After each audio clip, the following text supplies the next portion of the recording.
Olá Brasil, bom dia. Estamos mais uma vez reunidos no nosso programa Bom de Papo.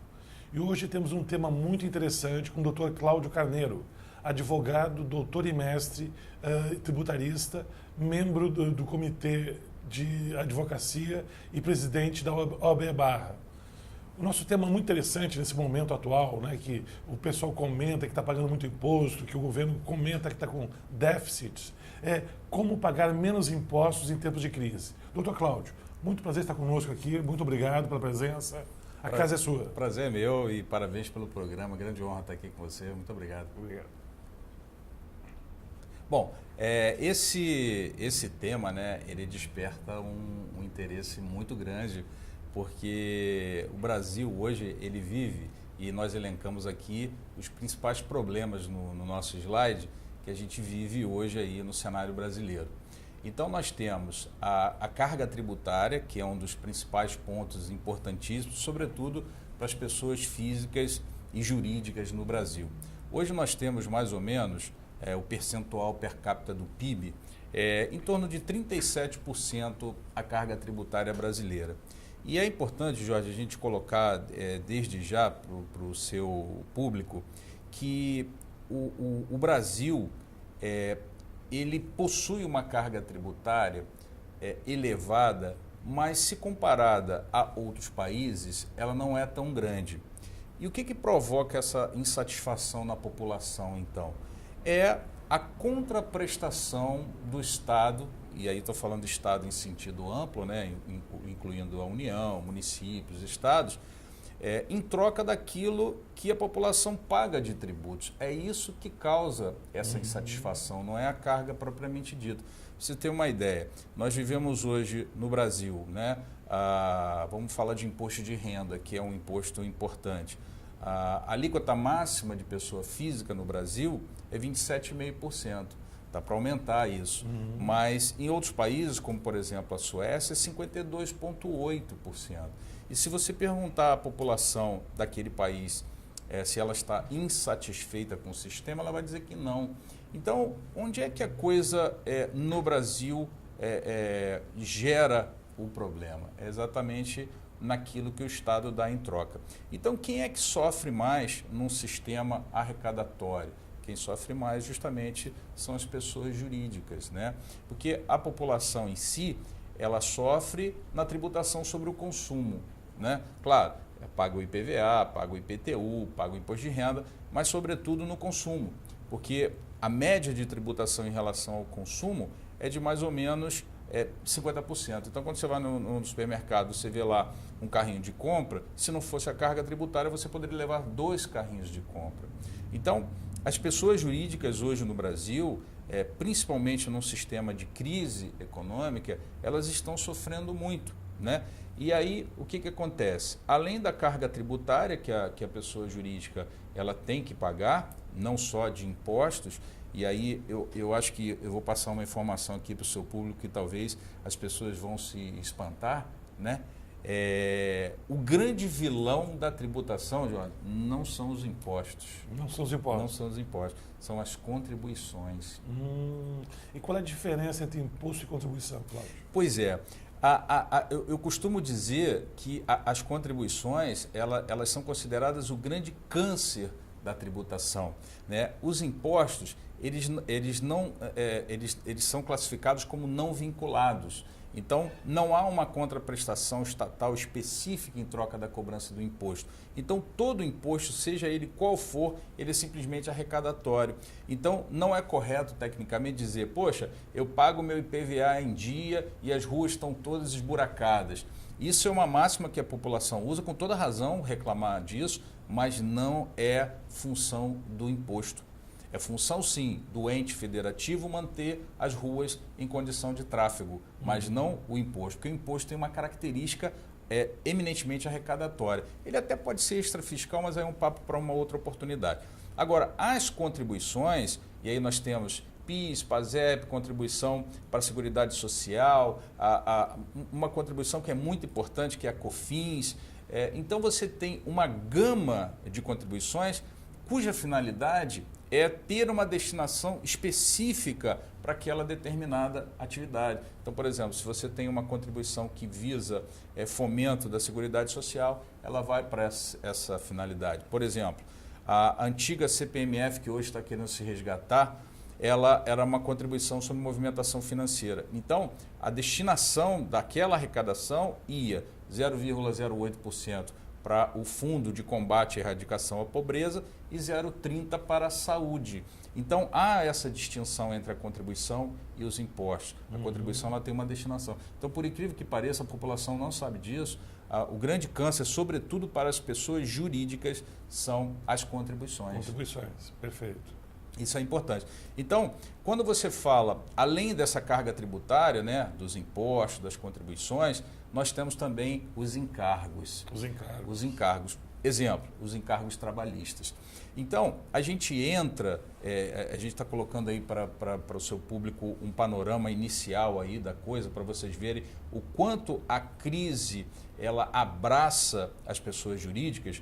Quando você tem os encargos, tem a carga tributária e você tem também os encargos. Por exemplo, quanto custa um funcionário, um empregado para a empresa?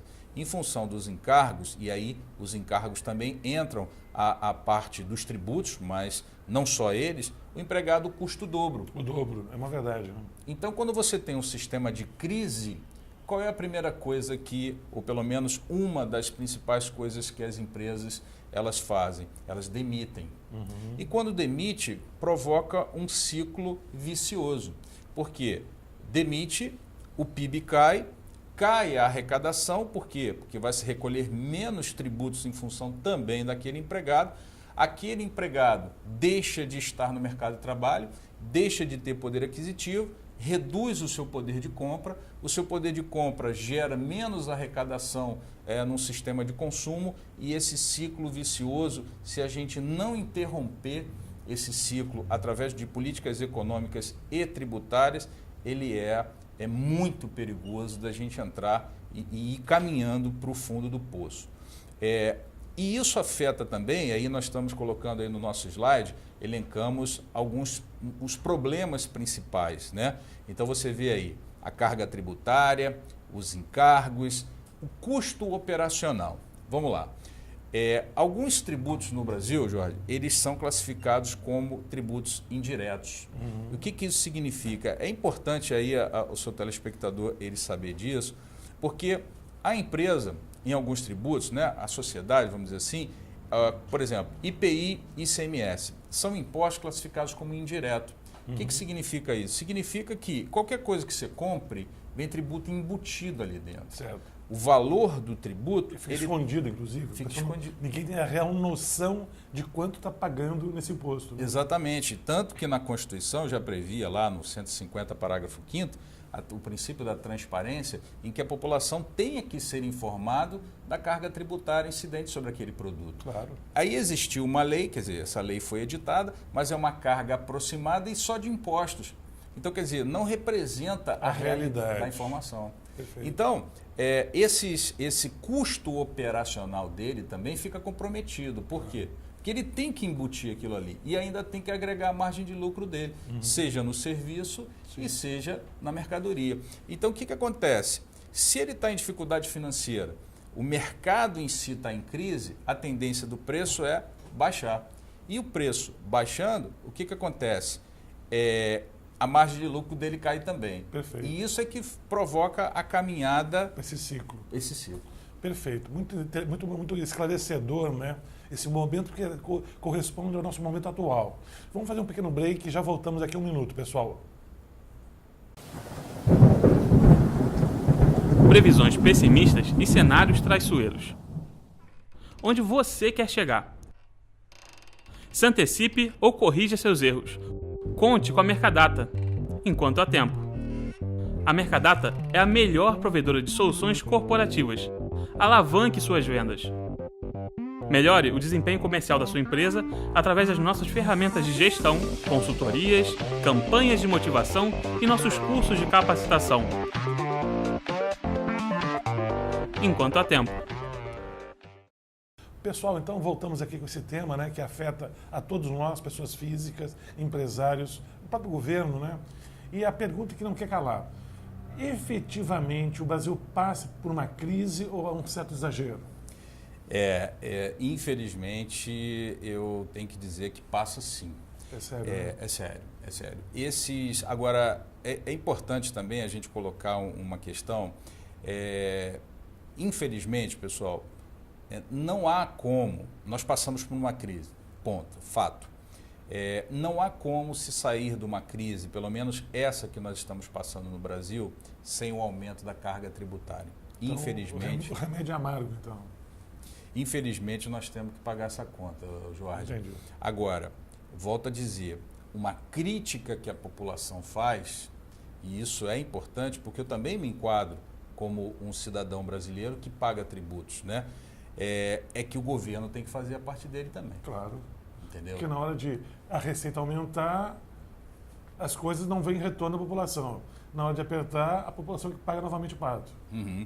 Então, qual é o dever de casa do governo? Nós vamos pagar esse pato? Vamos, mais uma vez. Nós vamos dar mais uma vez o nosso esforço? Vamos. O que a população cobra é que o governo faça parte dele, que é enxugar as suas despesas, mas enxugar de verdade, né? Não com promessas que vão cortar ainda um dia, né?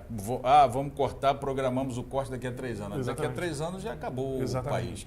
Então, é isso que a população critica. Então, o seu telespectador, ele deve estar questionando exatamente isso, né? Sim, eu faço a minha parte, como sempre sobra para mim. O que o governo faz? Então, nós vivemos uma crise? Vivemos. Como é que a gente soluciona isso? Com corte de gastos, Certo. aumento de arrecadação, e infelizmente nós vamos passar por isso. Agora, o governo ele tem que fazer um estudo de onde aumentar, como aumentar, e não fazer uma sangria no empresariado brasileiro, que isso assim, eu vou emitir aqui a minha opinião, isso é uma maldade com o empresariado brasileiro. Você provocar uma sangria nas pessoas jurídicas, provocarem a quebra dessas pessoas jurídicas, e aí você gera desemprego e enfim, você está aumentando esse ciclo. Então, o foco ele tem que ser muito bem estudado. Com certeza, até porque ele entende o seguinte: o governo não cria riqueza. Quem cria riqueza são os empresários. E o governo apenas remaneja essa riqueza, alocando para quem mais precisa, onde é mais necessário. Né? E usa parte desse dinheiro para a sua máquina. Se a máquina é pesada, obviamente vai sobrar muito pouco para remanejar. Então, aí vem essa necessidade desse corte, desse enxugamento dessa máquina do governo, entendeu? Para não ter novamente problema para daqui a um certo tempo ter que pagar mais imposto e não ter contrapartida. E eu acho que essa pergunta o seu público quer saber, né? É verdade. A curto prazo, o que você acredita que vai acontecer? Olha, a tendência, curto prazo, é que a gente continue nesse declínio. Certo. Então, é importantíssimo, pessoal, principalmente vocês que possuem pessoas jurídicas, são sócios de sociedade, que vocês atentem para um planejamento fiscal. É importante que vocês verifiquem a possibilidade de recuperação de alguns créditos, como, por exemplo, algumas rubricas de contribuição previdenciária que já foram julgadas inconstitucionais pelos tribunais brasileiros e que você pode recuperar isso. Antigamente, o planejamento fiscal ele era encarado como um custo, como uma despesa. Sim. Então, o empresariado brasileiro ele não investia nisso. Hoje tem que investir, pessoal. Por quê? Porque a curto prazo o cenário é esse. E eu assim poderia até projetar, mas é óbvio que é uma mera projeção, uma especulação, que o Brasil vai começar a sair desse cenário coisa de um ano e meio. Mais um ano e meio. Então a gente vai encarar aí um cenário de crise por mais um ano. Basta você ver hoje quantas empresas do seu lado estão fechando. É verdade. Imóveis colocados à venda. Eu vi que praticamente em termos de lojas, né, do varejo, o que se fechou de lojas foi equivalente a todas as lojas existentes em shopping centers do Brasil. Uma loucura. São pequenas empresas que fecharam as portas, deixaram de arrecadar, gerou desemprego, né? E o reflexo é saindo. Aí você tem aqui uma pergunta interessante. E a pergunta é o seguinte, a gente percebe nessa hora, muitas vezes, né, o empresário, ele usa até o cheque especial dele, pessoa física, né, na pessoa jurídica. Como é que você vê? Vale a pena se endividar nos bancos? O que ele pode fazer nesse momento? Olha, Jorge, o que eu tenho orientado, e sobretudo para os nossos clientes, é o seguinte. Hoje, no cenário que nós passamos, você fazer um endividamento só se for estritamente necessário. Certo. E aí nós estamos falando de endividamento no contexto mais amplo possível. Tipo, eu estou querendo expandir a minha empresa, eu quero alugar a sala ao lado. Não é o momento. Não. Eu quero investir para expandir, quero comprar. Não é o momento. Entendi. A não ser que você esteja entre alguns segmentos que, mesmo com a crise, sejam promissores. Aí, certo. ok. Mas então é importante, nesse momento, endividamento, financiamentos, créditos, não fazer. Momento para expansão da empresa, é muito complicado o momento de expansão agora. Por quê? Porque você não pode aumentar a sua despesa fixa nesse momento. Claro. Agora é a hora de se capitalizar. Né?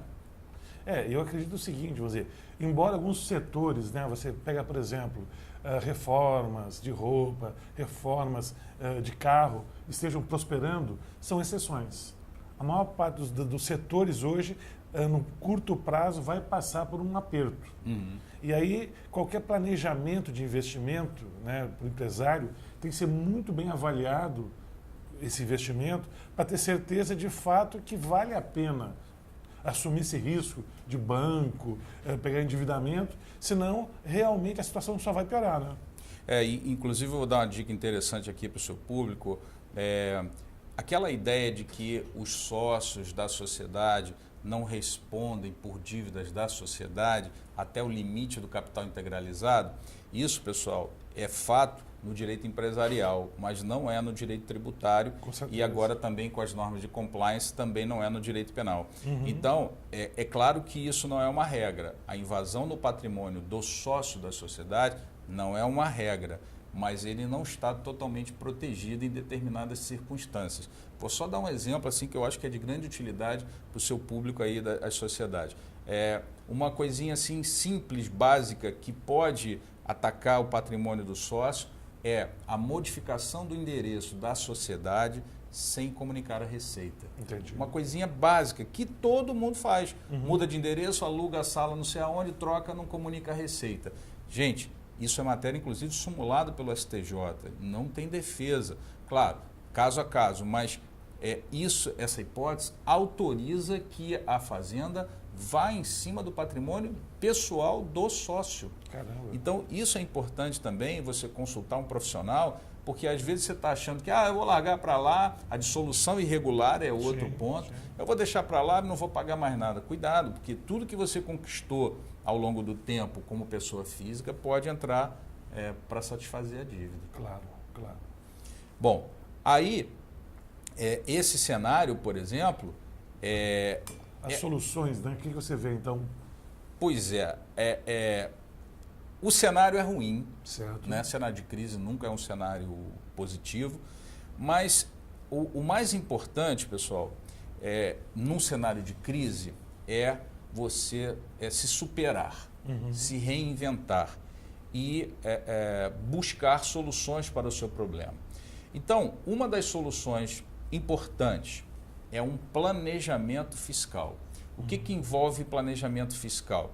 A recuperação de crédito, evitar que você sofra invasão no seu patrimônio pessoal, certo. Que o pessoal costuma chamar de blindagem patrimonial. Eu não gosto muito dessa expressão blindagem, porque a blindagem dá a ideia de que não é atingido, mas a ideia é minimizar esse alcance. Uma proteção. Então, uma proteção. Blindagem já seria uma palavra um pouco mais pesada, né? Eu não gosto muito de usar isso. Mas uma proteção mínima que seja, uma análise estrutural da empresa, investindo em novas captações, ainda que você, nesse mercado competitivo, você reduza o custo operacional, você reduza a sua demanda, você reduza o lucro, você procure investir na capilaridade da publicidade e da captação dessa clientela. Por quê? Porque o mercado está em crise, mas muitos segmentos são necessários. Por exemplo, ninguém vai deixar de comer. Claro. por exemplo, aquele que comia no restaurante A vai para o B, o que estava no B vai para o C, mas comer ele vai ter que comer, ainda que seja em casa, vai ter que comprar alguns produtos.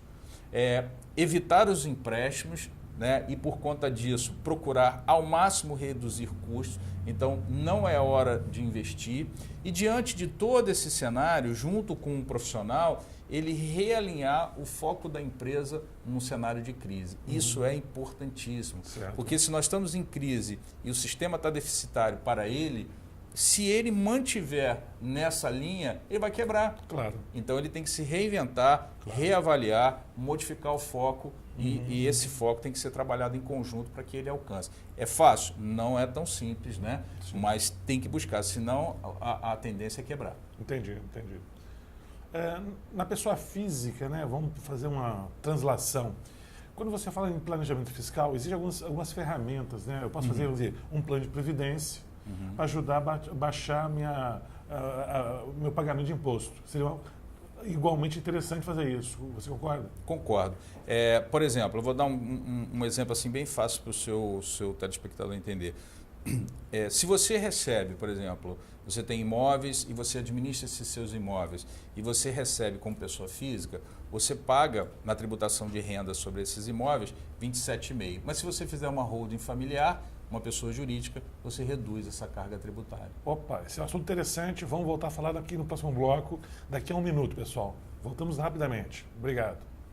Como aumentar vendas de maneira sustentável e sem dar mais descontos?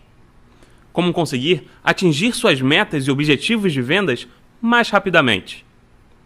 Como obter informações detalhadas do mercado e da concorrência? Seja inteligente. O Sensor Mercado vai trabalhar para você. O Sensor Mercado é um sistema de inteligência de mercado geolocalizada. Entre as principais vantagens, Sensor Mercado permite avaliar o potencial do cliente, dos territórios e das carteiras para estabelecer metas mais justas, avaliar o tempo do seu homem de vendas e otimizar a carteira do vendedor e aumentar a sua receita por visita, acompanhar a ação da concorrência em tempo real, obter mais informações sobre sua equipe de vendas com a otimização do tempo de trabalho, receber informações através de fotos e observações sobre pontos de venda de seus clientes para decisões mais rápidas e precisas. O Sensor Mercado, sistema de inteligência de mercado geolocalizada, vai ajudar você a melhor gerir a equipe comercial de sua empresa. Acesse nosso site e agende uma visita: www.sensormercado.com.br. Bom, então voltamos agora aqui ao caso do planejamento, né, da pessoa física. Acho que também é interessante. Tem muita gente aí que está querendo saber como é que pode se planejar para esse próximo ano. Então, quem vive de rendas de imóveis, a ideia seria fazer exatamente o quê? Se você tem vários imóveis e você vive do rendimento desses imóveis, se você tributá-los na pessoa física, com certeza a carga tributária vai ser maior do que se você, por exemplo, fizer uma holding familiar. Isso tudo tem que ser feito da seguinte forma: conta. Temos que fazer conta e verificar, olha, aqui eu recebo tanto, pago tanto. Eu vou gastar tanto para fazer a holding familiar e vou passar a receber tanto com uma tributação de tanto. Em quanto tempo eu recupero o meu investimento? É conta, não tem outra forma. Agora, aquele pessoal assalariado, né, que não tem para onde correr, como é que você vê a ideia desses planos de previdência que permitem abater imposto de renda? É importante também o plano de previdência. Agora, esse plano é bom para quem tem capital de investimento, né? Para quem não tem, aí não justificaria. É interessante, sim, é uma forma, os investimentos eles estão com um rendimento baixo, então alguns planos de previdência são interessantes pela dedução de imposto de renda. Agora, o mais importante, assim, que eu acho que atinge seu público em geral, é não cair em determinadas ciladas, né? Por exemplo, você vai comprar um carro, você vai trocar o imóvel. Vamos pegar o exemplo do carro, que é um exemplo mais fácil da gente entender. Você tem, sei lá, 40 mil para comprar um carro. Aí o vendedor lá faz a parte dele. Se você chega com 40 mil, raspando o tacho lá, tudo meu 40 mil, ele consegue te vender um carro de 42, 45. Sim. Não é verdade? É verdade. Isso aí a gente está acostumado.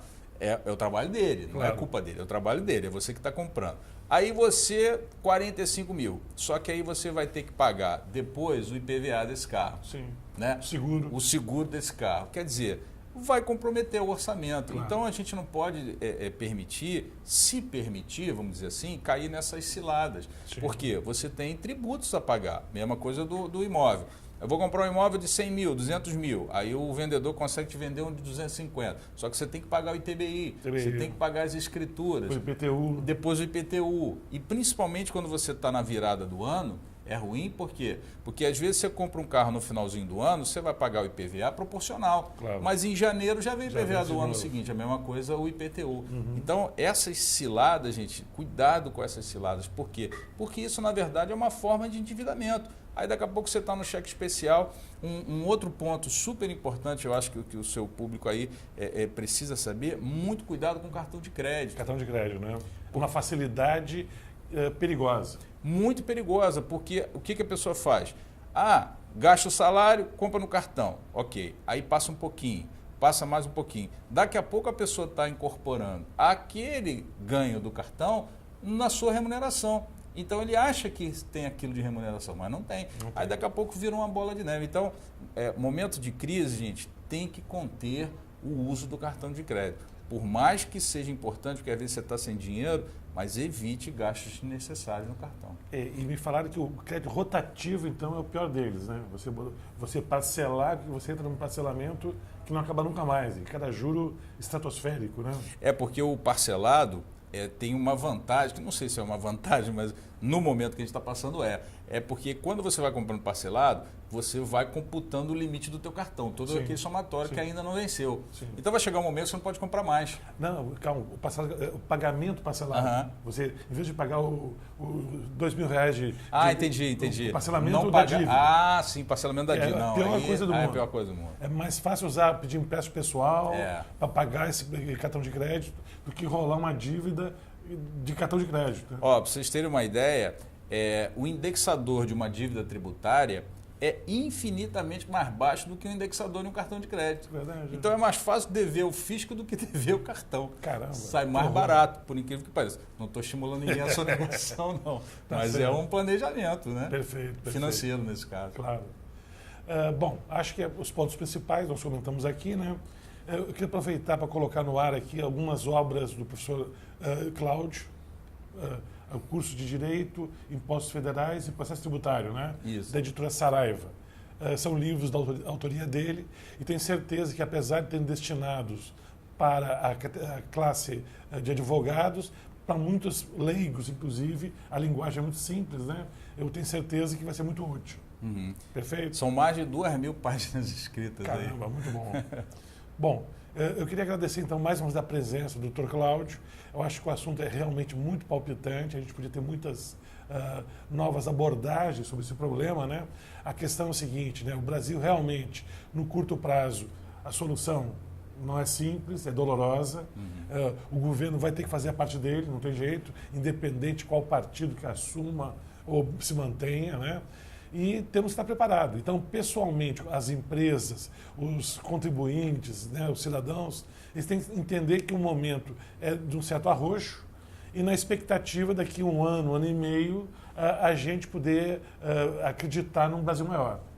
Sem dúvida. E é importante o pessoal que está sentindo dificuldade, procure um profissional, procure entrar em programas de parcelamento fiscal, porque são programas realmente interessantes. Não deixe se levar pelo sistema do jeito que ele está. Até porque, se você caminhar nessa direção, a tendência é a quebra realmente. Então, a gente tem que mudar e modificar o nosso foco.